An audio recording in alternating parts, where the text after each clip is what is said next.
Hei aiasõbrad, vaatame siis üle ka, kuidas meie Svensson Redil on läinud, et temal on esimene kasvuaasta. Eelmine aasta suve lõpus said istutatud ja nüüd ootame korralikke põhiväetide kasvu ja minu meelest on ta päris tublilt peale visanud ja siit on ka siis näha, kuidas see esimene aasta läheb.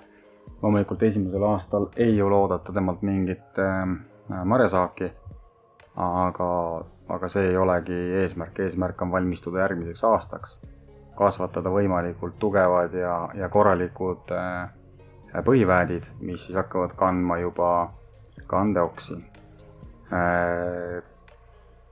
Eesmärk on saada võimalikult nii-öelda jämedad põhiväädid, sest et näiteks Somersetil üks asendusoksidest peaaegu ei avanud ühtegi punga, mis näitab seda, et ta oli liiga peen, et üle elada talve ja mõnes mõttes ka, kuna taimel on juba teised põhiväädid olemas, siis ta jagab oma ressursse ja kunagi ei tea, kas siis sellest põhiväädist asja saab.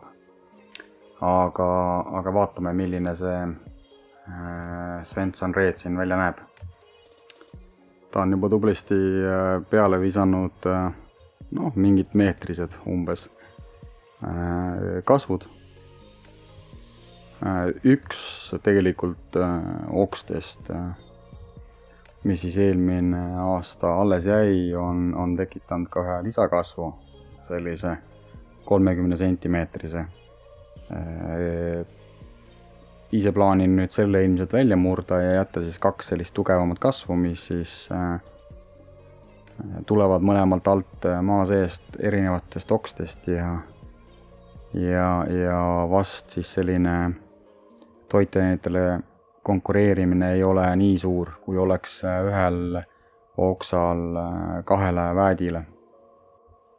Korjasin altpoolt lehti vähemaks, et te näeksite, mis siis siin toimub, aga siin on tegelikult näha, et mitte ainuüksi sellest oksast siin ei ole tulnud 3 või 2 oksa, millest peaks põhiväädid tulema, vaid tegelikult siin üleval pool on lisaks ka veel üks pung, mille me näiteks kohe eemaldame. Et see ei oleks konkurent. Nagu ma ütlesin, siis mina isiklikult arvan, et sellest oksast saaks korralik põhiväet. Tuleks see eemaldada, nii et selle me murrame välja ja jätame kogu jõu sellele oksale. Hetkel tundub, et kosub ilusti. Jätame ülespidi kasvama, sest see lubab pikkust visata ja nii ta jääb põhimõtteliselt kogu suveks ja sügisel siis vaatame, palju on vaja tagasi lõigata. See oli siis Svensson Red. Kui soovite tema arengut jälgida, siis soovitan soojalt hakata jälgima meie YouTube'i kanalit või siis ka Facebooki, kus me hoiame ajakohast infot siis nende tegelikult kõikide viinapuude saatus üle. Näha on nii saagikust kui ka sidumist, lõikamist, lehtede kärpimist, kõike, mis viinapuudega on seotud. Küll aga olen hobiaednik ja ei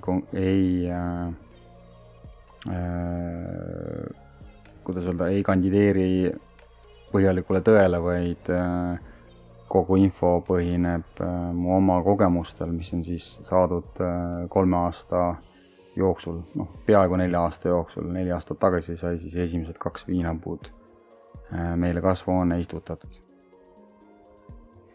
Aga nüüd tangid kätte ja viinapuid lehtedest harvendama. Näeme juba järgmises videoloos.